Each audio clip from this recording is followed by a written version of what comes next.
Итак, мы с вами разобрали при постоянном значении массы и радиуса момент силы определяется угловым ускорением. Вот. А теперь смотрим вот эту вот часть, если мы рассматриваем движение материальной точки, то мы говорили, что m умножить на r в квадрате это есть момент инерции для материальной точки. И вот это уравнение перепишем следующим образом. mr в квадрате это есть и момент инерции, и умножить на эпсилон. Вот эта вот формула получила название основное уравнение динамики вращательного движения. Момент силы равен произведению момента инерции умножить на угловое ускорение. Это есть основное уравнение динамики вращательного движения. Вот теперь давайте рассмотрим, что же вот это за величина. Произведение момента инерции на угловое ускорение. Давайте-ка распишем. Момент инерции мы оставим. А угловое ускорение это есть d омега по dt. По dt. Теперь смотрите, что внесем под знак дифференциала и момент инерции рассмотрим произведение и на омега. То есть у нас что получается? d в скобочках возьмем и на омега по dt. По dt. Вот такой. Вот теперь рассмотрим вот эту вот часть. Произведение момента инерции на угловую скорость, то есть и умножить на омега. Вот здесь то же самое можно расписать следующим образом. Если мы говорим о материальной точке, значит момент инерции это mr в квадрате, а угловое ускорение это есть что? Произведение, отношение скорости к радиусу. Сокращаем. И получаем вот такую формулу. И умножить на омега равно mr умножить на v. И вот теперь рассмотрим вот эту вот часть. Произведение момента инерции на угловую скорость. Это у нас есть момент импульса. Обозначим буквой L и запишем и умножить на омега. И, собственно, так как они равны между собой, поэтому момент инерции мы можем определить и через вот эту вот формулу mr умножить на v. Вот две формулы определения момента инерции, момента импульса. Что такое момент импульса? Он играет такую же роль, как импульс в динамике поступательного движения. Точно такую же роль.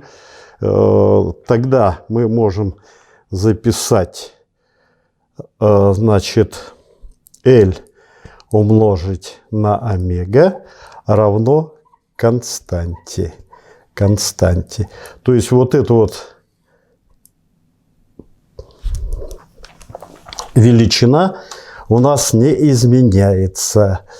Или надо было записать. Ладно, я вот так. И вот эта величина не изменяется. Тогда в общем виде я могу записать И1 на омега-1 равно И2 на омега-2. Ну вот пример видели все фигуристы. Когда начинает вращение, руки расставляют таким образом. Когда они резко к себе прижимают, то что у нас получается? Радиус сокращается, уменьшается момент инерции, но чтобы это произведение осталось неизменным, при этом увеличится угловая скорость. И они начинают вращаться с большей скоростью. Вот вам закон сохранения момента инерции. Ну и теперь можно сравнительную табличку привести, сравнительную табличку. Значит, в динамике поступательного движения масса, ей аналогичен момент инерции. Дальше скорость в динамике поступательного движения, в динамике вращательного движения это угловая скорость аналогично. Дальше здесь импульс. Здесь у нас момент импульса. Вот так покажем. Сила. Здесь у нас аналогичен момент силы. Здесь ускорение. Аналогично угловое ускорение. Так, ну я вот сюда перейду, чтобы это... Значит, основное уравнение динамики поступательного движения у нас получается F равно m умножить на A. Ну, стандартный, значит, второй закон Ньютона. Теперь смотрим по аналогии. Сила у нас что? Момент силы. Масса. Момент инерции. И ускорение, угловое ускорение. Смотрите, по аналогии мы с вами записали основное уравнение динамики вращательного движения. Так, ну, давайте, значит, импульс тела. Импульсу аналогично смотрим, что момент импульса, масса, момент инерции и скорости, угловая скорость. Опять же, обращаем внимание вот сюда. Видите, что получается? Так, импульс силы равен изменению импульса тела. Динамика поступательного движения. Здесь можно записать, особенно когда достаточно серьезные такие задачи. Момент инерции на дельта t равно дельта L. Ну, можно расписать, что то же самое вот. Разность вот этих величин. И2 на омега-2 минус, ну, это не обязательно расписывать. И кинетическая энергия. Одна из характеристик это Е кинетическая. Значит, там МВ в квадрате пополам. И теперь смотрим, ну, лучше W. Кинетическая для энергии вращательного движения. Масса это момент инерции. Линейная угловая скорость в квадрате делить на 2. Ну, кстати, из этой формулы легко вот эту, если расписать все, легко эту формулу получить. Вот. Это кинетическая энергия в динамике вращательного движения. Ну, еще есть такое понятие полная энергия.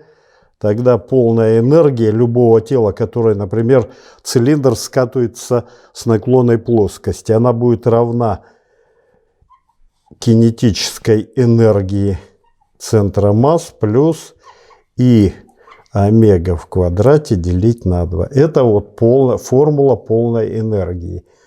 Вот, иногда она встречается. И нужно ее просто-напросто знать.